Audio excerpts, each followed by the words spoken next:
Sí, él nace en 1922 y es alumno del glorioso Instituto Científico y Literario de Toluca, y ahí conoce a su maestro, que era a la sazón director del plantel, el licenciado Adolfo López Mateo. Y en general todos los estudiantes admiraban al director López Mateos. Y como todos sabemos, los institutos de provincia eran la casa del liberalismo en México.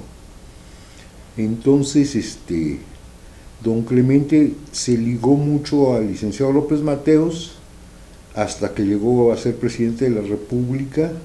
Trabajó con él en diversas ocasiones, y como don Clemente era un escritor de primer nivel, hizo la biografía más completa que existe, que se llama Vida y obra del licenciado Adolfo López Mateos, que por cierto pues ha sido copiada y plagiada, pero eso no importa, mientras se difunda la obra y la vida del licenciado López Mateos, que para nuestro gusto fue uno de los mejores presidentes que ha tenido el país. En primer lugar por la honestidad, ¿no? Y en segundo lugar porque se supo rodear de grandes figuras, ¿verdad? De gente culta y preparada, y además siguió los lineamientos del nacionalismo revolucionario, y expropió la industria eléctrica.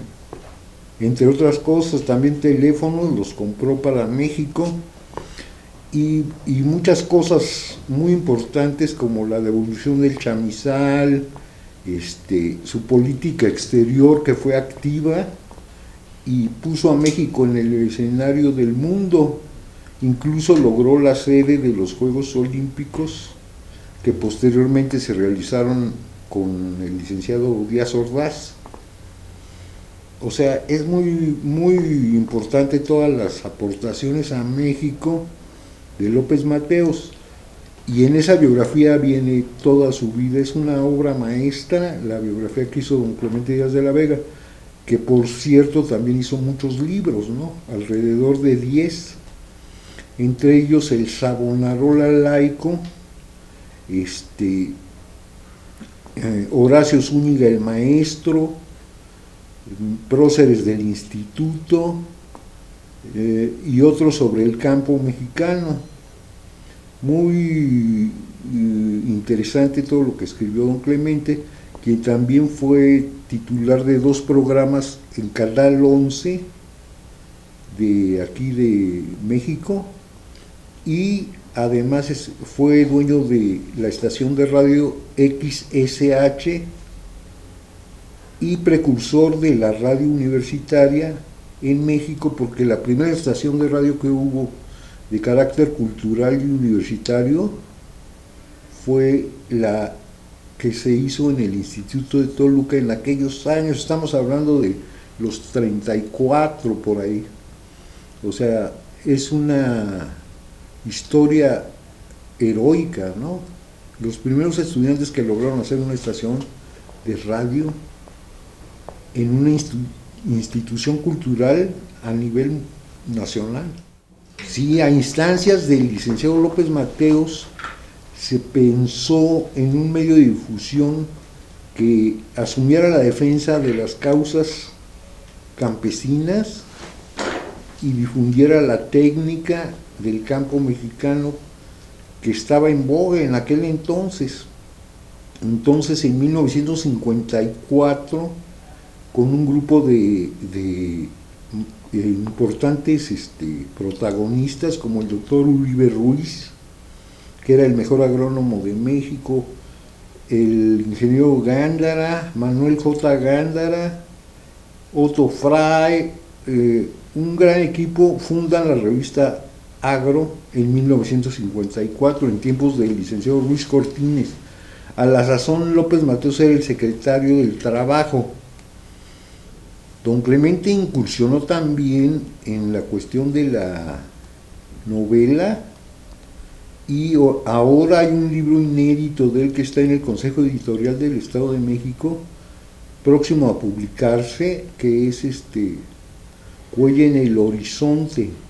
También hizo un gobierno a la altura de la época, Perfil de un hombre y perfiles de mexicanos.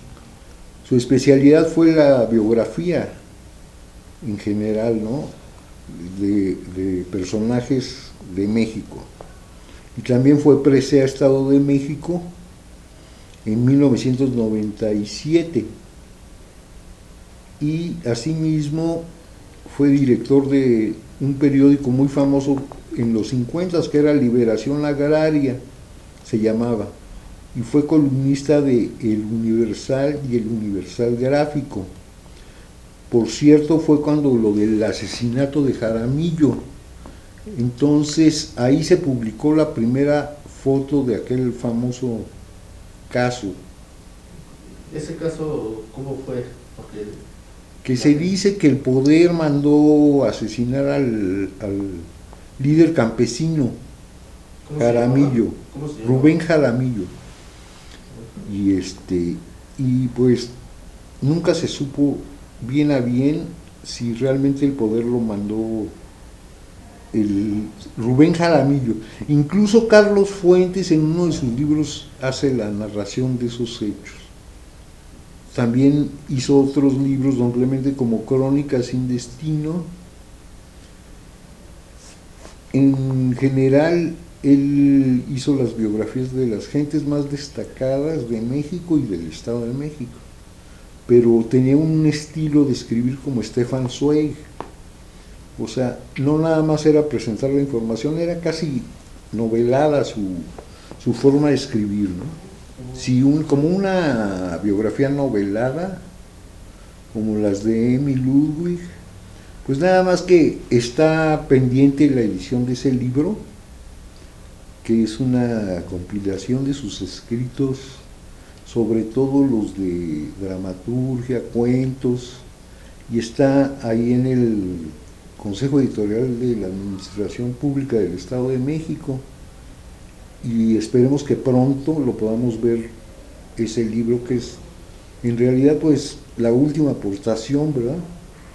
También existe otro libro de él que se llama Palabras del Alma, que es de poemas. Él fue muy cercano de grandes poetas del Estado de México, como Zúñiga y como Álamo. Incluso a don Clemente se debe que los restos de José Luis Álamo hayan sido enviados a la Rotonda de los Hombres Ilustres del Estado de México.